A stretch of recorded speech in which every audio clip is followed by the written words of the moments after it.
Are we assisting in real time to the fall of Colourpop just like we are to the fall of civilization as we know it? Only time will tell. Hi friends, thank you for watching. My name is Mia and this is my virtual vanity, a place where we both love makeup but we're also quite critical of it. And today we are going to do a good anti-haul of the latest makeup releases. Listen, I've had a tough 2 weeks. I am ready to roast some things. So if I have an attitude, that's why I'm coming here for blood. Without further ado, let's dive into the wonderful world of repetitive makeup releases, because it seems like the industry has forgotten that we are in the middle of a pandemic and just took full speed into the rate that they had previously. Of course, not every part of the world is in a pandemic because not every government is full of incompetent baboons, but it is what it is. Let's start with Miss Natasha Denona. So she came out with this new glam eyeshadow palette, which is a cool toned lover's dream. The problem that I have with this palette is the following.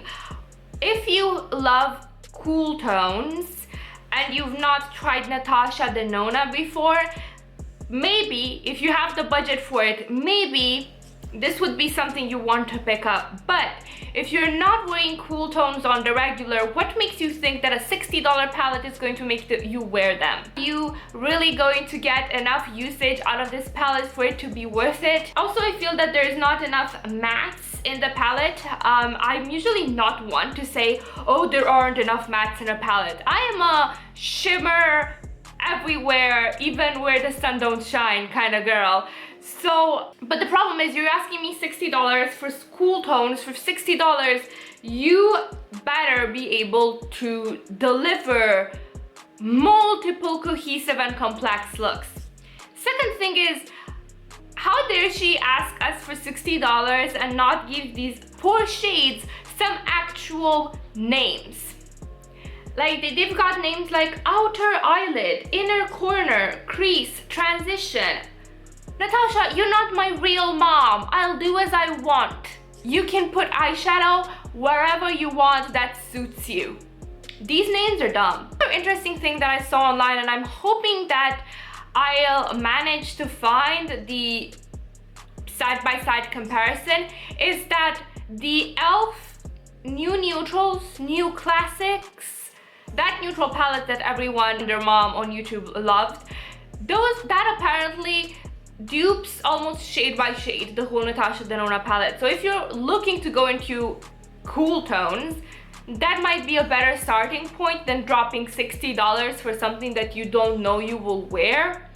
If you do have a love for cool tones, could you consider that maybe you have dupes for these, because they don't seem like incredibly unique shades, to be honest with you. So yeah, I'll pass because cool neutrals kind of make me look like the undead. Is not a good look on me. But if you want to get this, it's an expensive palette. Just think twice before you do it. Becca is trying to reinvent the wheel. Actually, no, before getting into Becca, let me just, we are almost in October. September barely dragged its sorry carcass across the calendar. These stupid brands have the audacity to show us holiday collections 3 to 4 months before the actual holidays. It's not Christmas yet. It's not the holidays yet. It's too soon. By the time Christmas comes up, I'm just so sick of seeing them that I don't want to buy absolutely anything. So anyway, Becca is showing us their Christmas release. It's their holiday 2020 collection and it's in collaboration with Barbie Ferreira. I don't know who she is, I'm sure she's a wonderful girl.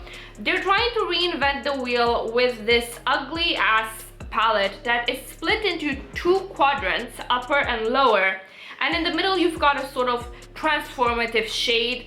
A face and eye palette of bold color and iridescent light for $42. So you're asking me $42 for 4 shades and 1 transformative highlighter type of thing. as if you could not take any blush, any eyeshadow in your collection and multi-purpose it. Powder is powder. You can safely use eyeshadow as blush. I've done that multiple times. One of my favorite eyeshadows to use as blush is from the Juvia's Place Douce palette, actually. You can use blush as eyeshadow. I've done that again multiple times. It really helps to tie in the look together if you put it a little on the crease. If you want Transformer shades, there are many on the market that don't cost you $42. So what is Becca doing? It just seems dull and uninspired, and it would have looked better maybe if it would have been smaller and set up different, but as it is, this seems clunky for no reason. They did put out again a lot of champagne pop, rose quartz, vanilla quartz, bestsellers kit, stuff like that, ornaments of their bestsellers, which I'm not necessarily against because I'm sick of hearing about champagne pop as much as the next person, but that is their winner chicken dinner product. What that means is that of course they keep promoting it, especially during the holidays, because during the holidays you've got all of the clueless boyfriends, all of the parents, all of the sisters, mothers, husbands, friends, whatever, coming into Sephora looking for a gift.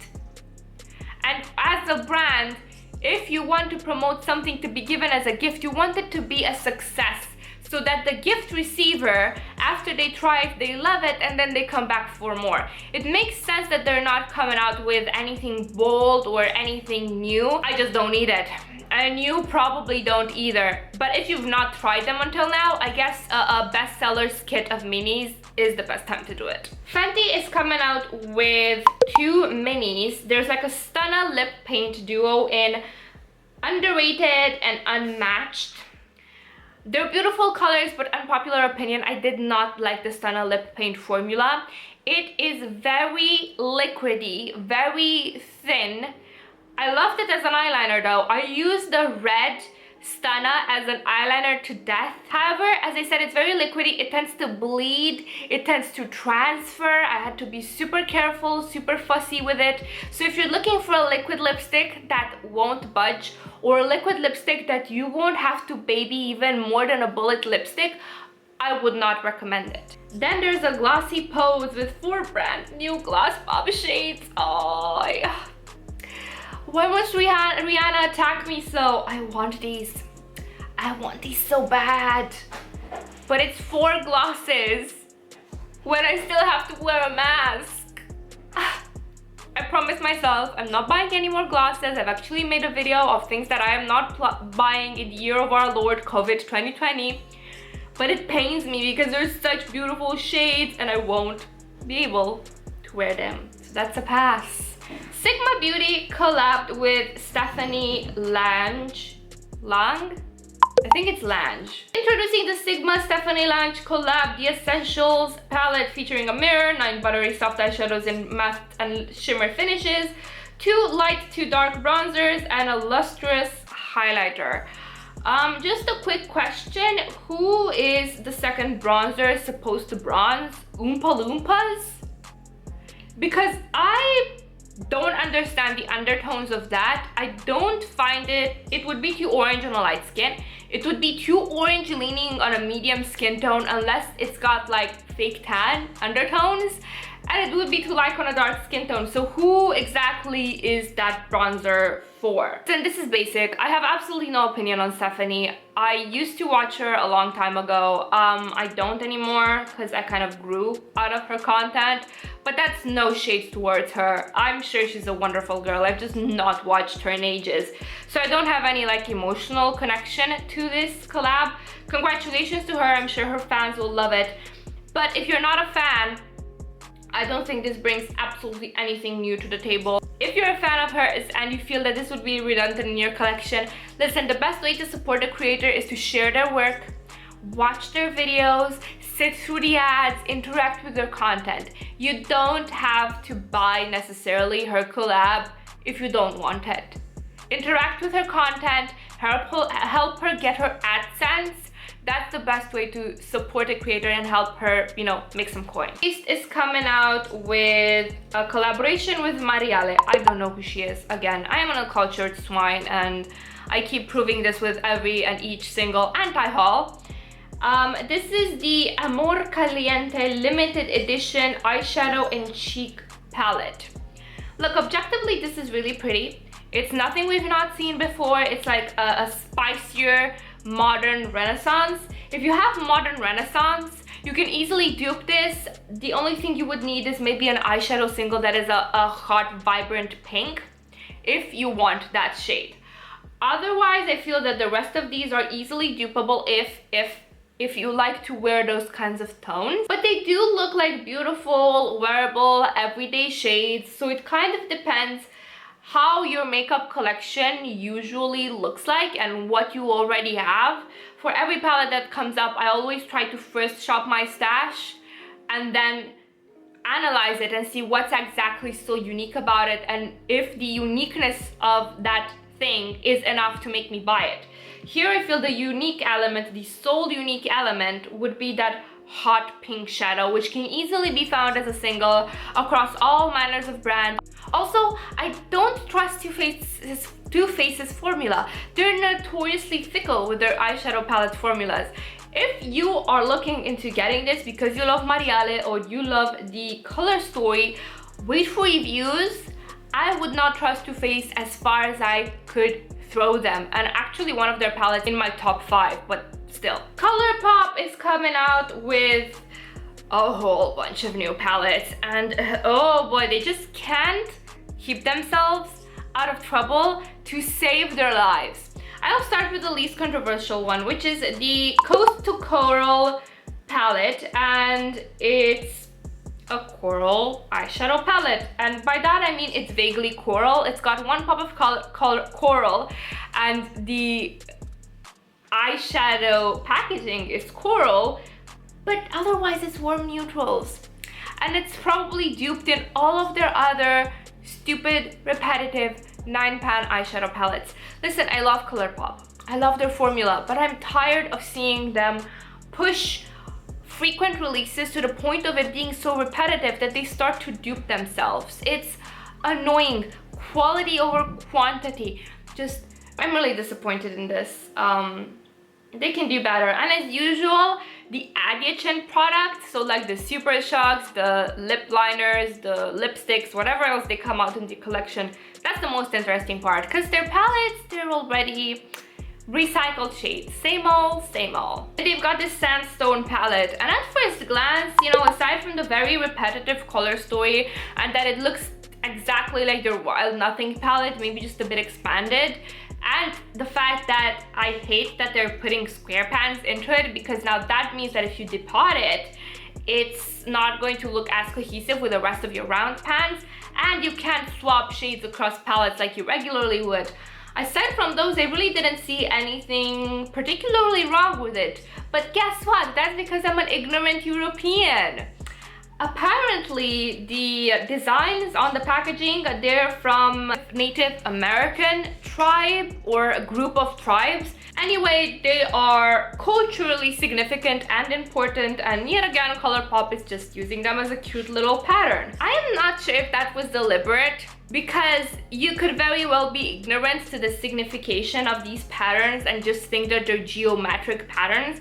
But if you're designing something in a professional way, you should try and do your research and not have these embarrassing type of mistakes happen, because the brand got dragged.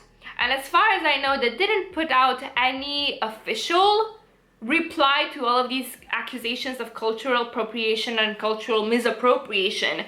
So they kind of stepped their foot into the mud and let it there to rot. I don't mind the neutral palette. If they hadn't come out with all of their other previous palettes, I would have thought this was a cute, complete neutral palette. But they keep repeating themselves, and it's bothersome. Why do I have to pay for your palettes when half of the shades are shades that I already have in previous Colourpop palettes? Then they came out with this Hocus Pocus Halloween collection. I've not watched Hocus Pocus in thousands of years. I probably watched it once in my youth when the dinosaurs were still young. I don't remember anything of it. I should probably rewatch it. And a lot of my friends actually did redesigns of the palette, and I'll link their videos down below because I can't offer that. I don't even remember what the movie's about to sound like a complete and cultured heathen. But objectively, this is just so boring. It's so boring, and every fan of the movie has expressed how boring this is considering the theme. I like the packaging though. The packaging is super duper pretty. I like the artwork. More of their stupid glitters, which nobody wants, nobody asked for, and some muted, grungy, colorful shades, which I don't think necessarily they're bad on their own, but I've kind of looked at stills from the movie and it looks really wacky and zany and colorful, so I don't think the expectations matched with the end result. This isn't particularly interesting. It doesn't have variations of depth, doesn't have many variations in finishes.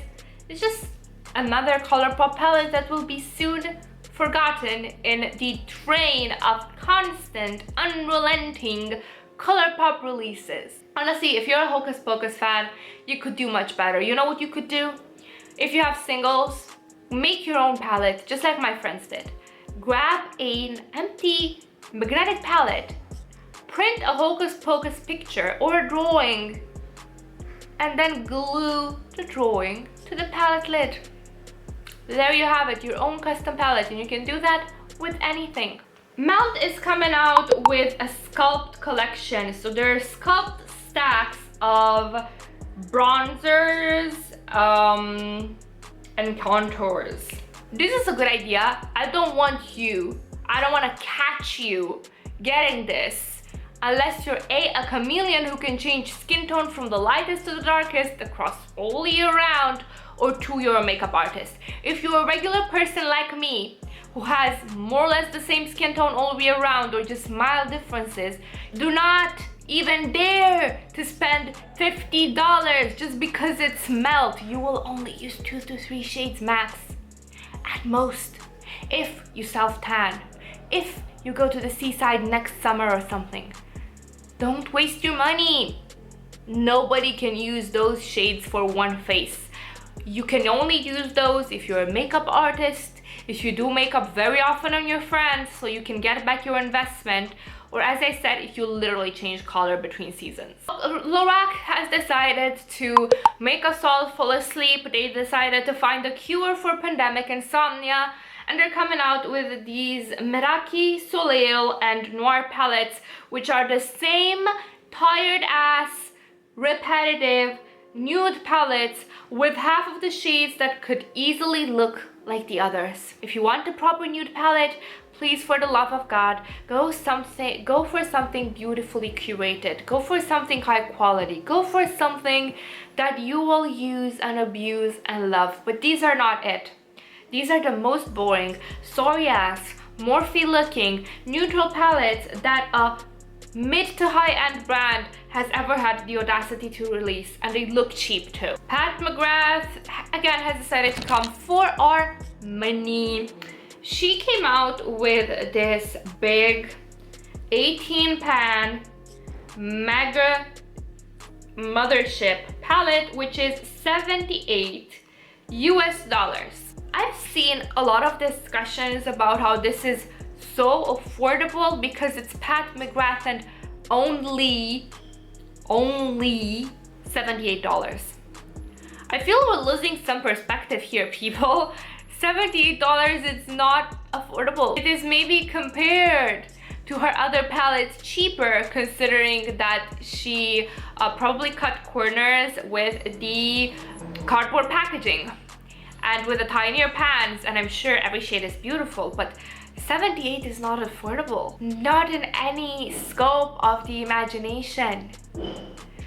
If you want to try Pat McGrath, I suggest rather her mini ecstasy palettes. Those are $25. And then you can see for yourself if you actually like her shimmer formula, if you actually like her formula in general. Yeah, this may be a lot of shadow in one place, and it all may be Pat McGrath shadow. But if you don't end up using it, it's still $78 that you spent for nothing. If you're a Pat McGrath fan and you can afford this, then yeah, sure, you know, you're familiar with her formula, you know what to expect. But for a first time Pat McGrath user, I would not recommend it, because if you do end up not liking her formula, it's $78 fucking dollars. Imagine how much Taco Bell you could get for $78. Anastasia Beverly Hills is coming out with a holiday collection full of minis. So a few ornaments, some glosses. The most interesting release though was the Soft Glam 2, which has shades from the Soft Glam OG and from the Norvina OG. It appeals to me in the sense that it is very aesthetic, it's very cohesive, but these are basic neutrals. And if you have the Soft Glam, you have like 90% of this palette. It's interesting that they're coming out with minis. I love that they're coming out with minis. I wish more brands would start coming out with even more minis. I love mini palettes. It's very repetitive. You know what this would be good for though? For someone that doesn't have a large collection. For someone that doesn't have a large collection at all, maybe has 1 or 2 palettes and they need a good neutral. This would be a good gift for that, but it wouldn't be a good gift for yourself if you have a lot of palettes, or for someone that already has ABH palettes, or for someone with a large collection, because this is basic. Props though for the presentation, because those pictures with that beautiful girl sitting in front of the mirror doing her makeup, flowers everywhere, oh, that was a mood. That made me want the palette, and I've got no interest in it, but it kind of shows how marketing hooks us in. Just tell us a story, tell us a mood, tell us a vibe, as the kids say nowadays, and you kind of have your customer already have hooked because they see themselves in that place. Never mind that I could never use a mirror as far away as that girl did because I'm blind as a bat, but I can live the fantasy for a little, right? Makeup by Mario is literally 5 years late or 3 years late, I don't know. And he's coming out with his new makeup line. So he's got everything. He's got concealers, contours, I don't know, something in that regard, palettes, highlighters. He's got like a bunch of stuff. The problem is the following. He should have done this at the height of his fame and hype. I feel this is a little too late. I'm sure it will probably sell well because he still has a lot of fans in the makeup world. I don't know, this looks really basic. I don't think this is anything special. I really don't. I think this is something that we've seen 100 times before from other brands. It's a good first release. I just don't vibe with the aesthetics of the packaging at all. It's giving me Makeup Revolution light for some reason, and I think it's just me being unnecessarily mean this time. I don't know. He's late to the game. He really is, and these are nothing special. Huda is issuing a personal attack on me and my aesthetics and my budget yet again. This is her Haze collection. There are 3 palettes: Khaki Haze, Sand Haze, and Purple Violet. Oh god, I can't see. I'll just call it Purple Haze. The Khaki one caught my eye the most, and I'm still on the fence if I should buy it or not. I just want to get in store and swatch it because they've brought back testers in Romania, so I'm curious to see how it matches up with everything else that I have in my collection. Sand Haze, I feel that is a bit too similar to her nude light, and Purple Haze got really bad reviews. Like, Talia slam dunked this into the trash heap. She said the mattes were really patchy, the shimmers were so I don't trust it. It's pretty, but I don't trust it. If you really want to dip your toes into purple, I would recommend Colourpop Lilac You a lot, or the It's My Pleasure palette. I have that one and it's really nice. I don't think you need to spend Huda money to test purple eyeshadow, and if you're really into purple eyeshadow like I am, you probably have plenty and you don't need one that has bad reviews. Violet Voss is coming out with the See You Later eyeshadow palette, and they've got a lot of nerve to ask for $45 for something that looks so incredibly cheap and like kids makeup. The colors inside are really pretty. However, I am deeply offended by the cheapish looking cardboard packaging for that price. I don't care who you think you are, Violet Voss. I can get better, colorful eyeshadows for less money and in better packaging. What are you bringing new to the table to ask me for that kind of money? Is this abomination? This plague upon my eyes? This eye bleach inducing Friends collaboration, an uglier, most bland collaboration the world has not seen until up to this point. The cash grab elements of it offend me and my sensibilities so much, and guess what? I don't even care about Friends as a show. I'm indifferent to it. But it's so boring. You've got these glosses with the ugly ass font on them. They literally look like kids' makeup. You've got this mirror that literally looks made out of cardboard by my little sister, who probably would do a better job designing this than the whole Makeup Revolution team. A big ass palette with repetitive, boring neutral shades. And as I said, I have nothing against neutrals if they're done really well, but this ain't it. Someone said that they're copying Natasha Denona with the big ass palettes, and I'm like, are you guys 14? Are you just getting into makeup? Because big ass palettes are not something new. Natasha Denona did not come up with them. Morphe did not come up with them. And if you would commune with your ancestors, you would remember that there was such a thing upon a time called coastal scents, who actually started the trend of huge ass palettes. Makeup Revolution isn't copying anyone, it's just a huge ass boring palette. And then you've got these 9-pan square palettes for each of the girls in the show. So there's Phoebe, which is incredibly light, like incredibly light. There is no depth. This would be good maybe for someone that is more or less my skin tone or lighter, that only wants very, very light, daytime appropriate looks.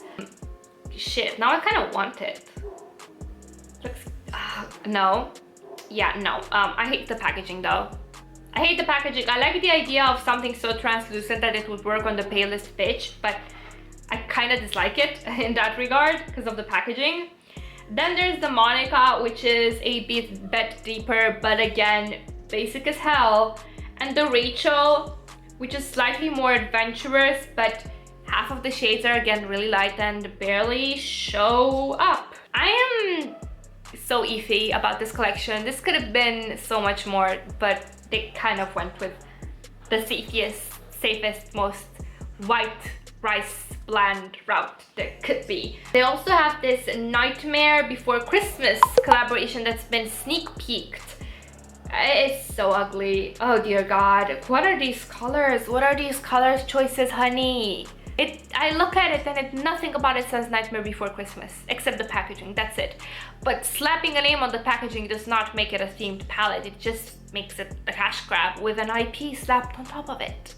Louise has decided to show us a palette that is the size of a Persian carpet with none of the appeal of it, with 50 shades of browns and neutrals and some grays and one lone yellow, who probably regrets all of the life decisions that brought it up to this point to be in this palette.